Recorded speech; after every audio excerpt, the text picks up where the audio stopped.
Hello and welcome to Calder's Calling, AHL News Now's flagship podcast and your premier destination for everything surrounding the American Hockey League. This week, unfortunately, we're at a 50% capacity as Jay and Corey could not make it, but I still have Deana here with me. Before we kick things Hello. off, I want you to remind you that all of you can find us wherever you find your podcasts. You can find us on YouTube, Spotify, Apple Podcasts, you name it, you could probably find us there. Feel free to like, subscribe, and share with everybody you know so you can get it straight onto your feed and theirs. I'd also like to thank our show sponsor, Document Doctors. While not on the ice, they can help you and your business optimize and increase your revenue and profits to a bigger slice. Check them out today at documentdoctorsllc.com, and don't forget to mention that AHL News Now sent you to them. Tina, how are you doing this week? I'm doing pretty good. Excited for the holiday. Got family coming in, so it's always good and excited to talk AHL hockey. How about you? I'm doing pretty good. I mean, you can't go wrong with some good turkey and some mashed potatoes. Definitely looking forward to that Thursday. That I got a pumpkin pie on the agenda for tomorrow Oh, evening. So, yeah, my father-in-law always insists that I make the pumpkin pie every year. All I do is follow the instructions on the can, but he acts like it's the best thing ever. So, I'm not going to complain. hey, it's pumpkin pie. My mom's making pecan pie. I'm looking forward to that Ooh, myself. But nice. on to some hockey news. Unfortunately, for some things that someone may not be thankful for is Kale Kessy may not be as thankful to the American Hockey League this year as they announced that he would be suspended for the next 3 games, suspending some action in a game against Hershey.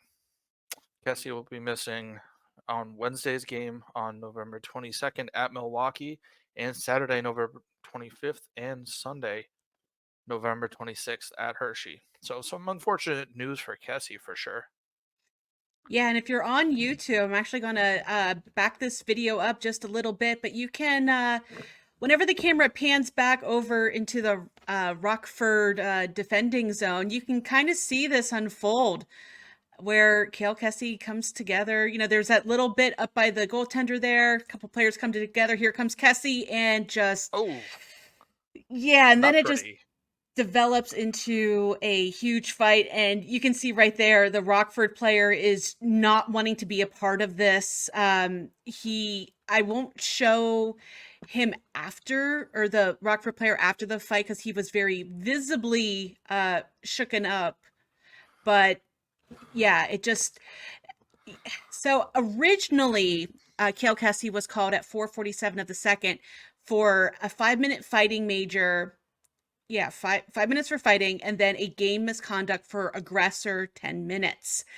So you knew that that supplemental discipline was probably coming, but yeah, not a good look with what seemed otherwise like a pretty benign play there.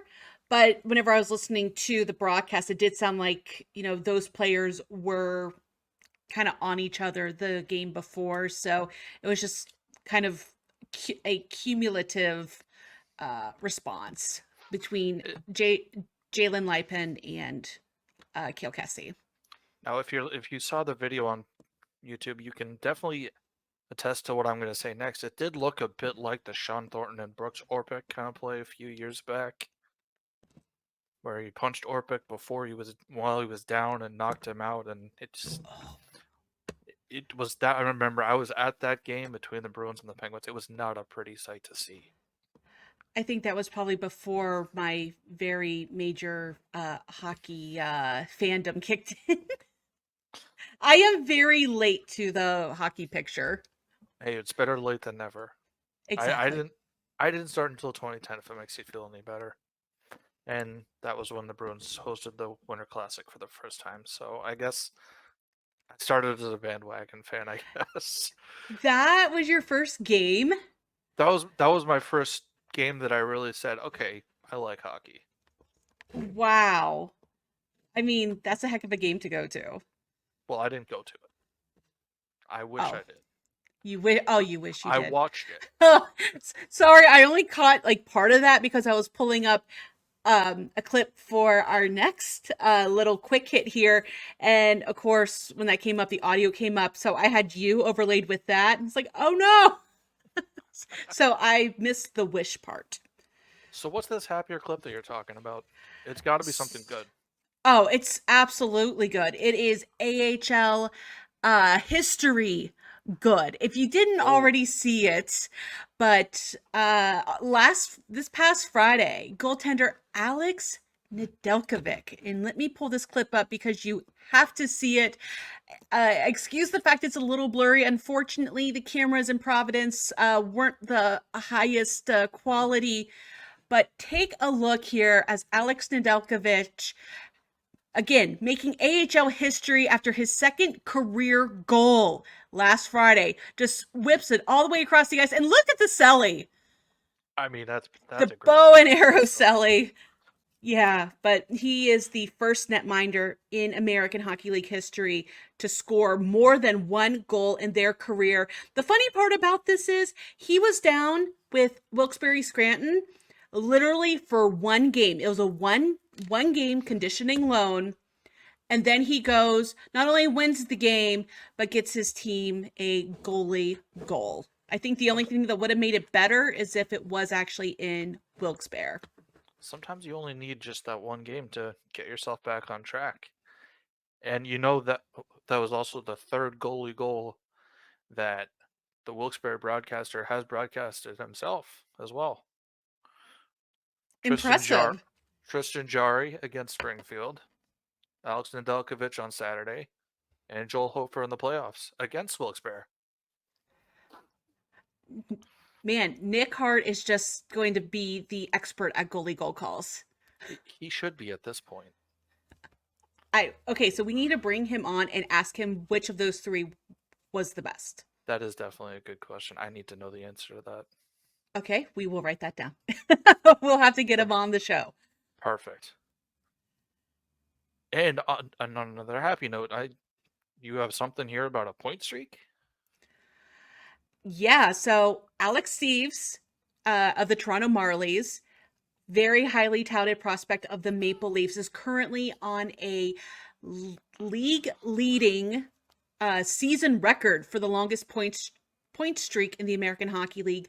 11 game point streak, amassing 11 goals and 5 assists. Just impressive. I mean, in a stacked North Division, they need players like that on that team. And when you need your good guys to produce, Alex Steeves is stepping up.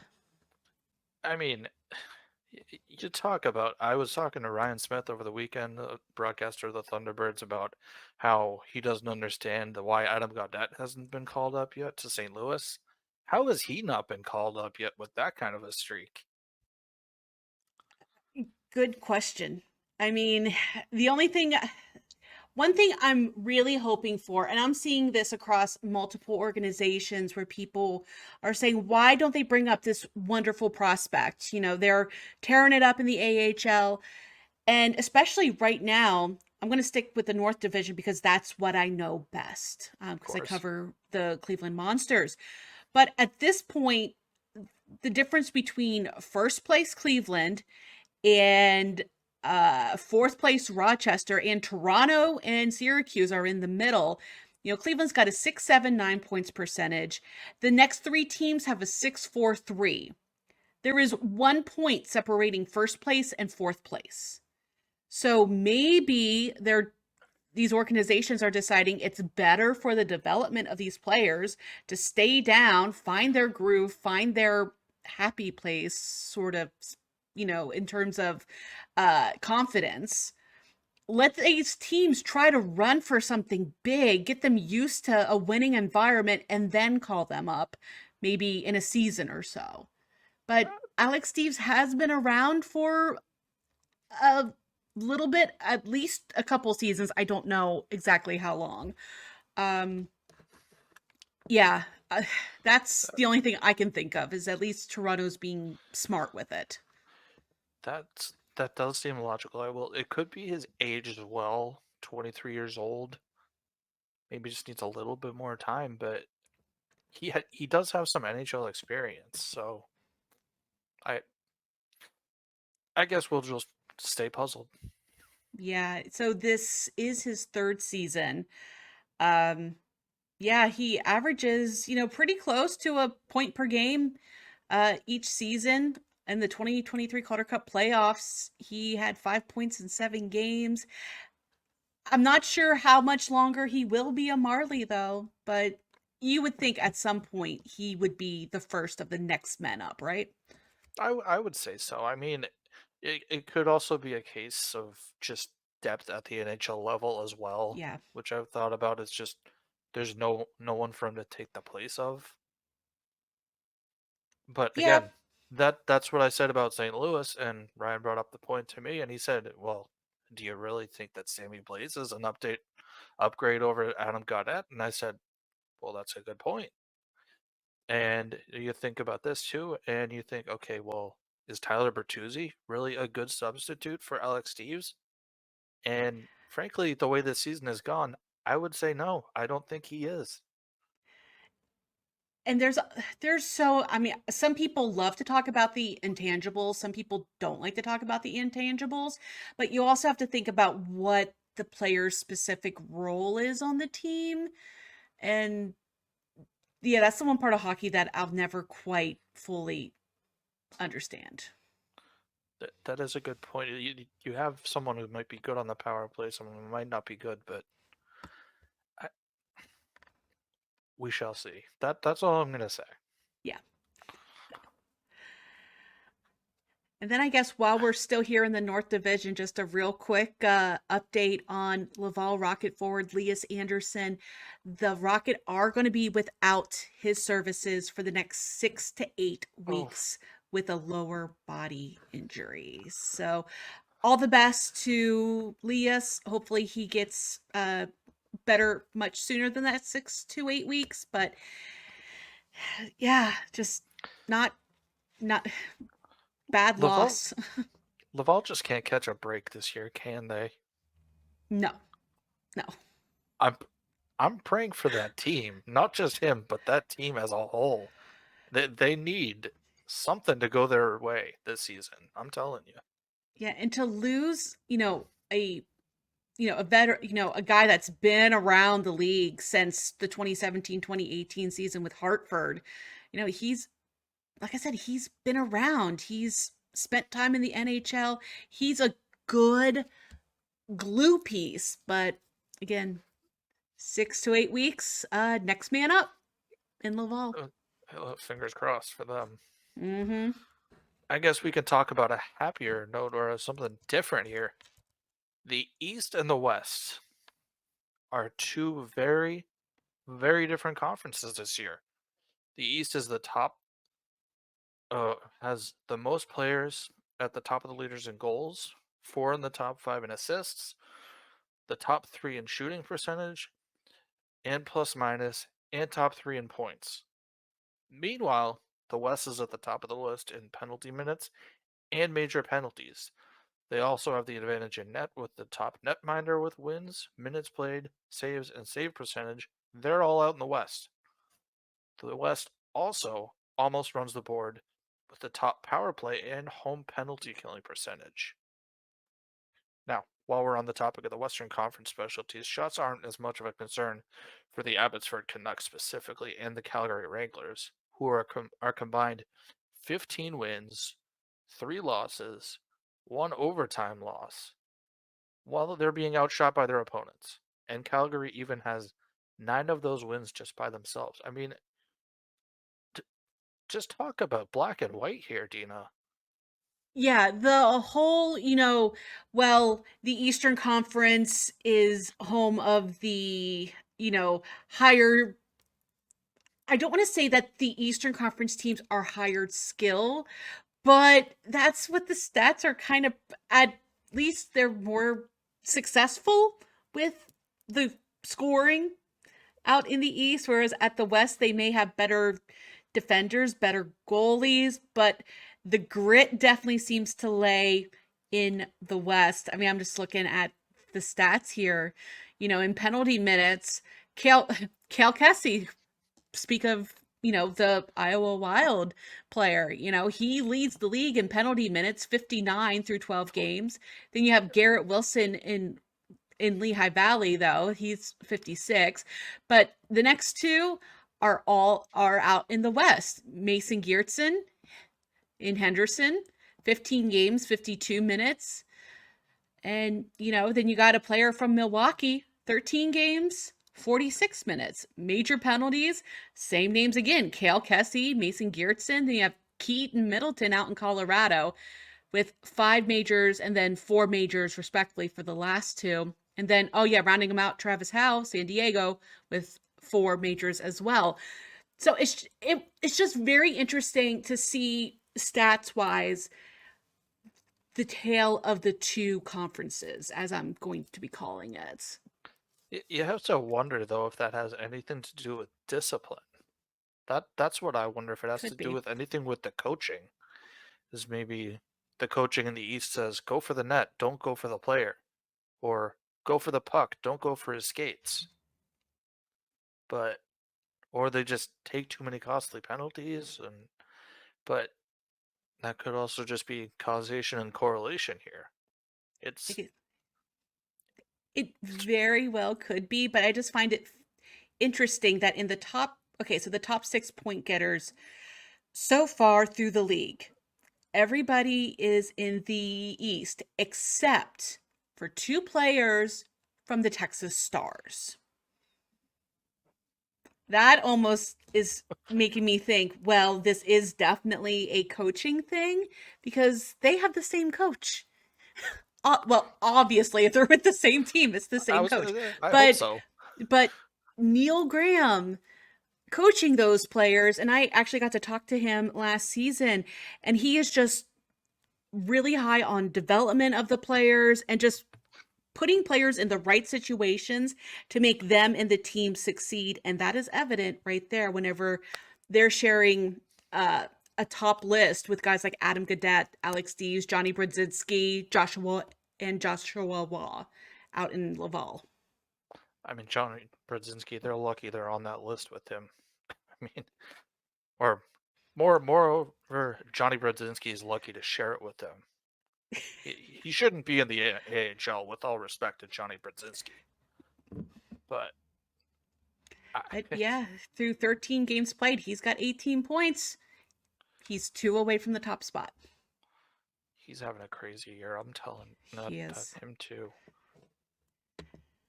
And I understand we had some skaters and coaches that you wanted to shout out here?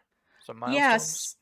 Yeah, so off the ice, of course, there are some people that are as integral to the game, the experience for the fans and also for the players. They're just as integral as the skaters and coaches themselves. So I just wanted to take a minute to celebrate a couple of milestones here. First one close to my heart.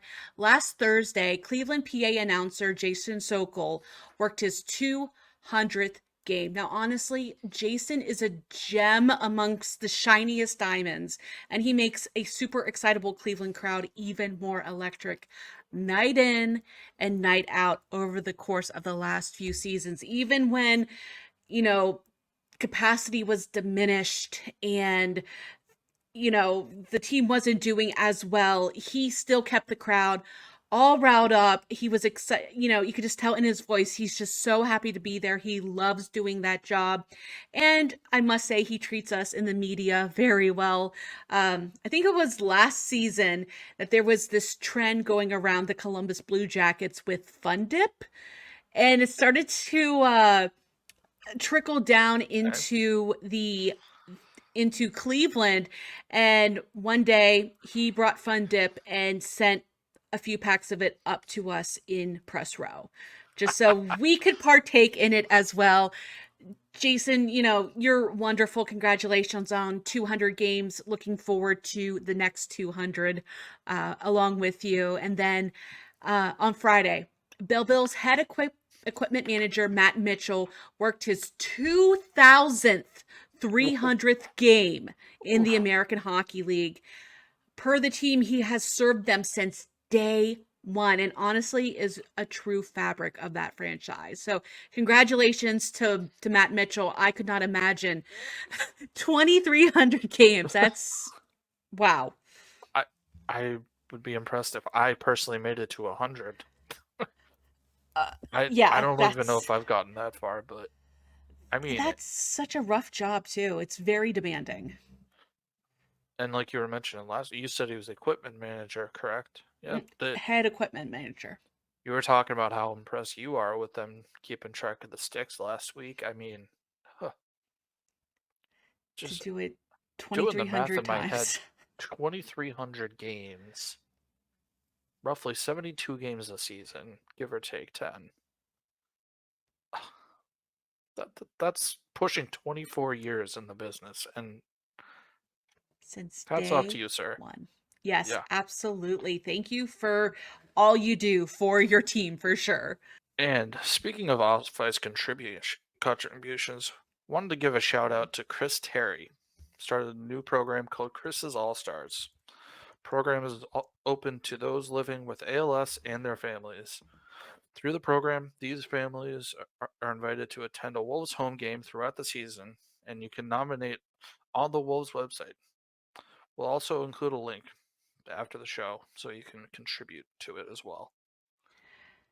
Yeah, if you aren't familiar with Chris's All Stars, I would highly recommend, and again, the link will be down in the show notes, reading the article about this on the Chicago Wolves website, talking about Chris's experience with ALS in terms of having a person that became a friend that had ALS and unfortunately did pass away from it. And it's a well written article. It's such an amazing thing for Chris Terry to do, and kudos to him and the Chicago Wolves for putting this out there for families that might just need a day to get away and have fun. I spoke to Chris when he was at the All Star game in Springfield back in 2019, and such a genuine person, too. Just down to earth, willing to talk to anybody about anything.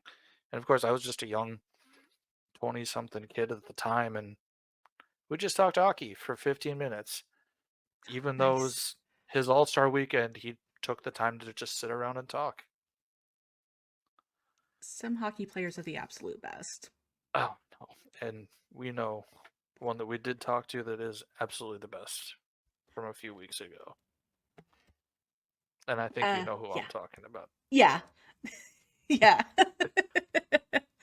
So go Speaking of, back and watch those shows if you need more context.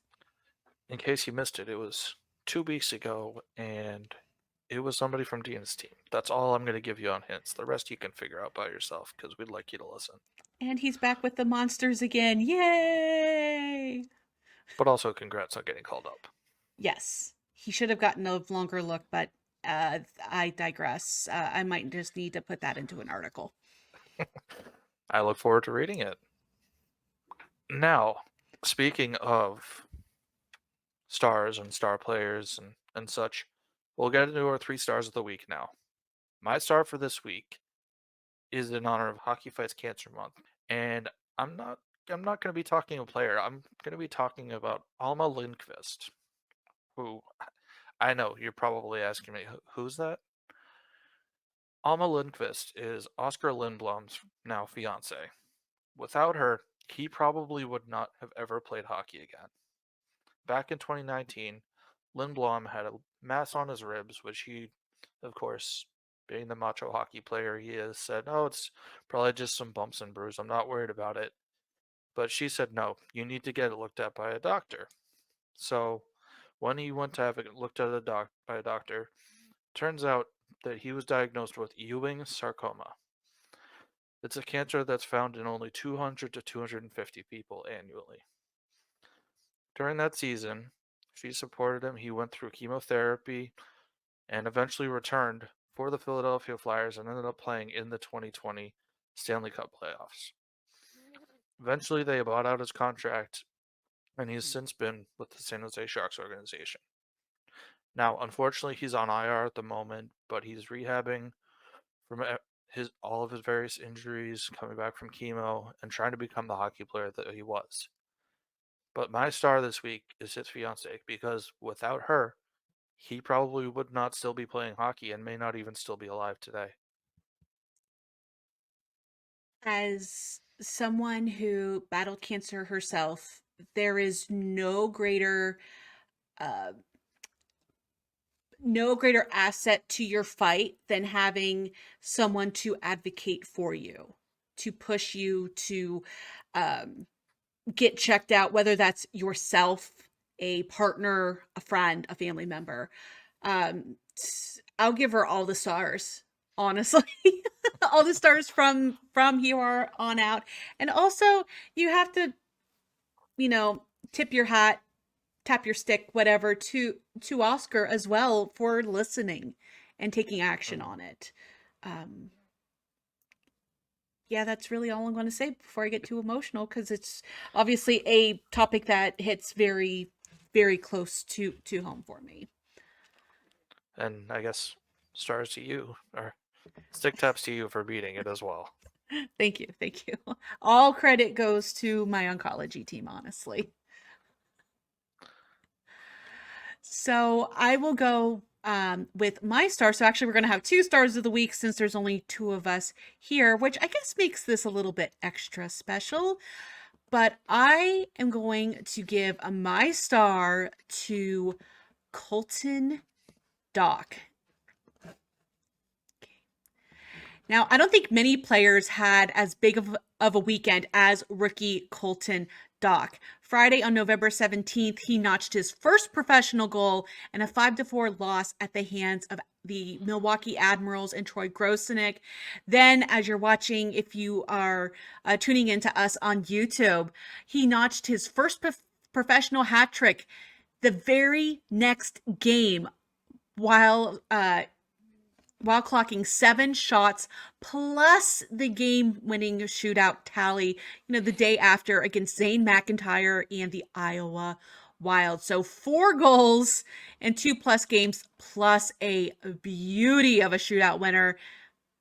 Honestly, Zander, Colton's announced his arrival in the AHL and is running the show in Rockford right now. I mean, before this week, you would say Colton Dock, who I don't know who you're talking about. Now it's Colton Dock. He's diagnosing the goals. Yeah, at That first it was Colton. Don't you mean Kirby? No. no. Colton, he is his own player and he's proving it. Also, shout out to Colton for wearing the neck guard as well. I did notice that in the Yes, video. Just someone right in the AHL and says, "I'm gonna do it." absolutely. Not And a lot of it's good people to see. just come in and say, "I'm gonna do it right away," and he did it. I love it. Although you couldn't really see it well on the clip, just to kind of pivot just a little bit. I want one of those jerseys that the Iowa Wild are sporting. The Iowa Wookiees. Oh, I I did was not see that, but so sad because by the time I saw that they were selling like t-shirts and merch on that, it was completely sold out, and I want a t-shirt of that so bad. I need to look this up. It was one of the okay, hold on. Oh, those are beautiful. Yeah, I'm going to pull up a picture real quick, and they are auctioning them off, but I also don't have auction money right now. So, but take a look at this. Oh, I Isn't like. that the best? I mean, I like Fritz Wolanski's teddy bear jersey, but that's a close second right there. I will say, as This a is Star Wars just fan myself, yeah, I'm definitely a Star Wars fan, and also just the kind of animation style of it. It is top notch. I want that merch so bad, but yeah, I'm just there hoping you that go. they end up ordering more because I'll I just want take to a spend my T-shirt. money. Yeah, I'll exactly, take a exactly. T-shirt or a beanie. Honestly, Yep. But if you are interested and you do have auction type money laying around, you can bid on one of those jerseys through Monday the 27th at 10 a.m. the proceeds are benefiting the DM Public Schools Success Program. And if you go to at IA Wild on X, Twitter, they do have the link where you can bid. So just a little plug for them. Definitely have to check that out. But before we move on to your special segment, Deana, I'd like to share a little bit more about our show sponsor, Document Doctors. Is your business growing beyond the four walls of your office? As businesses grow, so do the challenges of keeping people trained, safe, and supported. Document Doctor is a proud sponsor of Calder's Calling and the Calder's Calling podcast, and AHL News Now as a whole offers affordable solutions to help optimize your business and keep the good times rolling. They offer content-focused solutions such as document training, document creation, back office process optimization, policy and procedure development, and much more. Support the podcast and AHL News Now by visiting them at Document Doctors LLC. And once again, don't forget to mention us when talking to their team of contentologists. Shop and support small businesses today. Now, Deana, you had a very unique segment today. Well, your background sums it up a lot better than mine. All the hockey players gathered around the Thanksgiving table. So I don't know why this idea came to me, but it did. So I polled the all of the contributors here at AHL News Now, which again you can find all of our work ahlnewsnow.com, and I asked them what about the American Hockey League they are most thankful for. I got a really nice varying list. And it just didn't sound right just reading them all off one by one. For some reason, it spoke to me that I should put this into a Thanksgiving poem or a Thanksgiving themed poem. I blame, honestly, my mother because she always was like big on like cute little poems and things like that. So I guess I took inspiration from my youth in this, but please bear with me. I hope you enjoy this, but I present to you the things that we are most thankful for at AHL News Now. And with that. And with that. Yeah, there we go. Okay, here we go. Turkeys are funny birds, but one of the things we are most thankful for are the words. From mispronounced names like Laurent Dauphin being called Dauphin Larent, Lawrence Dauphin, Laurent Dauphin, and even Lauren Dauphin by the same broadcaster in the same game, to the broadcasters that forget their own city name. Is San Diego actually San Jose? We and the broadcast team can't always say. The AHL teams are so giving, donating their time and talents to the charities, hospitals, and communities where they are living. We're thankful for elite names like Marcel, and Ivan. What's going to rhyme with that? Oh, fine. Here's another Ivan. Our Calgary writer thinks Dustin Wolf is elite both now and then, while our photography editor is thankful for Coachella's John Hayden. As we get ready for the Thanksgiving pause, there's something else that drops our jaws. The career first, goals, assists, shutouts, and championships. Though, as media, we have to stay impartial. We will always sneakily pump our fists. But truly, silly our thanks may seem, what we are thankful for are the AHL teams. They bring the fun every night with specialty jerseys, theme nights, awesome names and logos. Plus, they are so accommodating to us as writers, photographers, and podcasters. They help our prose truly flow. Remember how we started this with a line about turkey? To make this about Thanksgiving, that word was key. But thank you, AHL. From AHL News Now, you are the best league out there. Take your bow. And that's it. That was phenomenal. Thank you. There was actually a part that cracked me up, so I had to mute myself because I was laughing so hard. Was it Was it the San Diego San Jose thing? Because I That's honestly exactly what it was. I messed that up way too often, and I told the other writers and photographers and podcasters here at the network, like, my husband is absolutely booking the tickets, otherwise I will end up in San Diego, and that's, I forget what, like a 4+ hour drive, and If I don't that. feel like doing that. Actually, I'm trying to think. You deal with LA traffic that's 2 hours there and 3 hours from there, so you'd be looking at a 5, 6 hour drive. I I if, yeah, no, but also if you need a little bit more context into why I said the broadcast team, this one comes courtesy of uh Zach Martin, who covers the Charlotte Checkers for us. It's high stick on the puck, I believe. Yeah, they're calling high stick on San Jose, but the problem is San Jose didn't touch the puck the second time.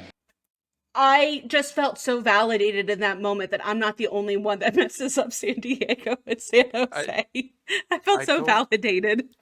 I don't remember if it was Zach who said it or if I saw a retweet of it on Twitter. Someone saying, "Well, yeah, no duh that San Jose didn't touch it because they weren't playing."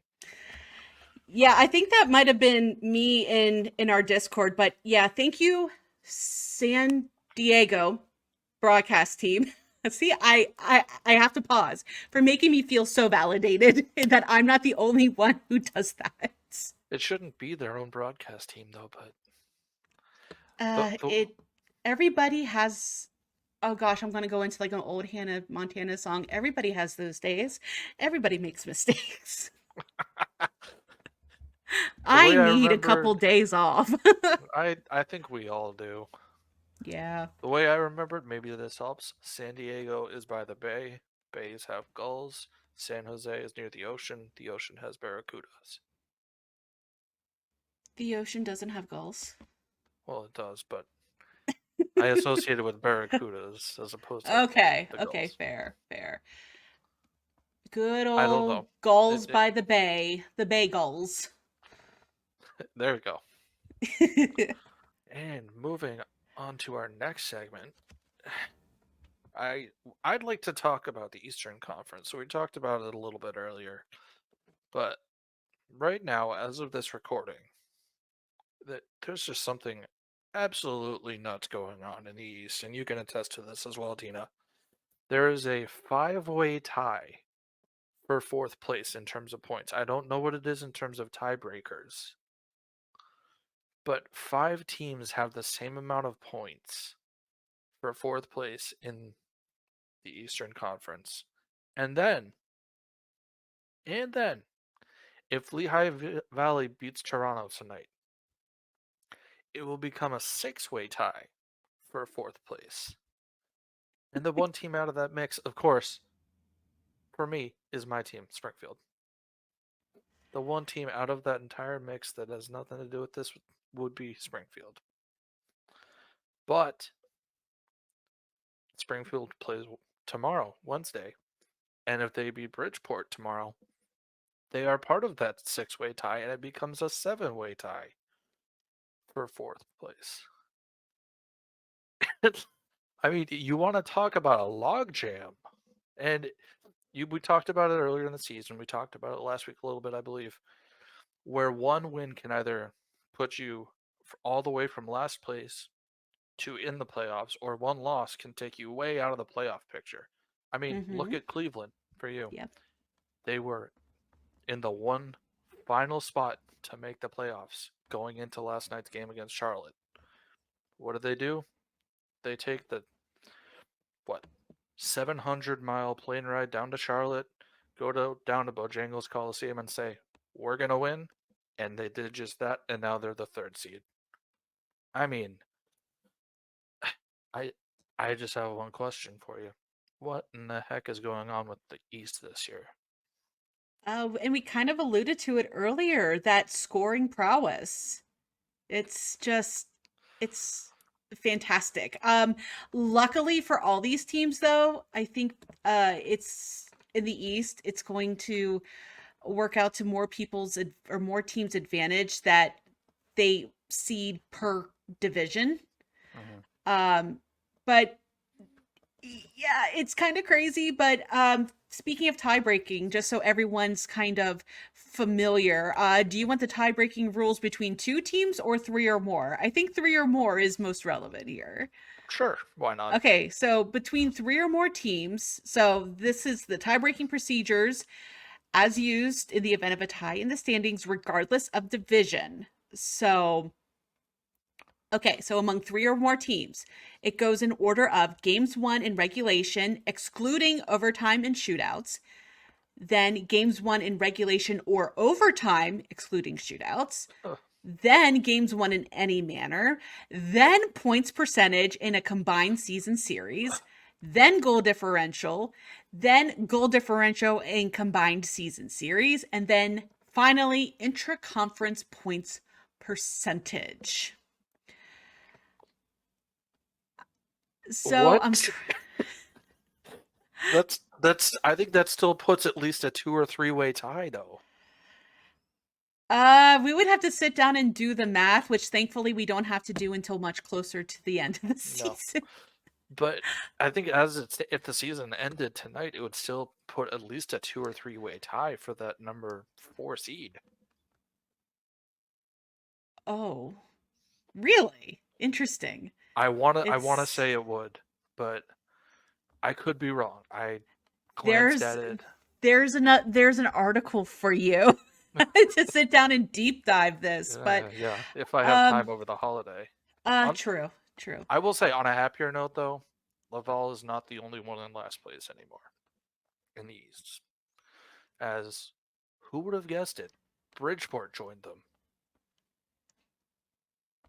They are tied for last place at the moment. I never would have suspected that. Well, when you have a goal differential of 31 goals for, 46 goals against, it's not going to work in your favor too often. But you'd think with Bridgeport that they would be a little bit above that, especially the way they played the last few seasons. You would think. But also, let's talk about Hartford. And there's been times where they do kind of fall off the cliff in previous seasons, and here they are this season absolutely running away with it. Except for Hershey, of course. Well, But Hershey's just gonna sprint away with it, not run away with it. okay, yeah, so they're going to be that meme that's going around right now, like on TikTok, where you got the one person kind of jogging at a nice little pace, and then you have this other person just go phoom, right by him in the background. So one point I wanted to bring up last week, actually, while we're talking about the North here, is going into last weekend's series, Cleveland and Rochester was top of the North Division with a negative goal differential. And I just wanted to bring up last week, like, how sustainable is that really? And even still, now they have 54 goals for, 62 goals against, and they're still they're not first place anymore, but they're smack dab in the middle of the North Division. How can you? You shouldn't be in the playoffs with that kind of goal differential. But they were number 1 last time I looked at this until today, like before Cleveland. They were number 1. They were beating teams with positive goal differentials. I don't get it. I don't get it.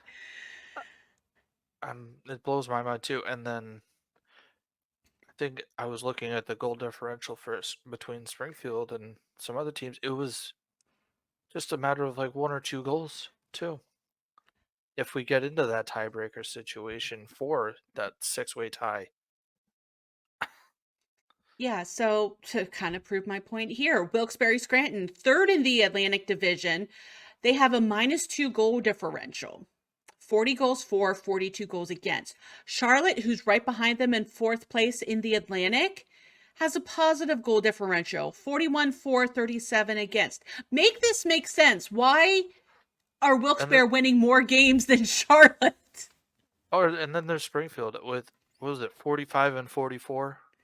It is now 46-46.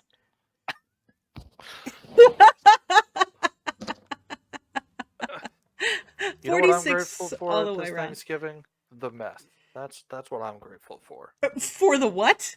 For the mess of the standings that we Oh, have to the figure out at the end of the season, and that we have more content to write about. Because that warms my heart when we have more to write about, and more questions to ask coaches and players about.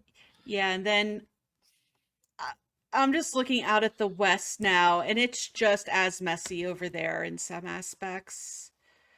Only it makes a little bit more sense, except for the Iowa Wild. Uh-oh. What was their goal differential?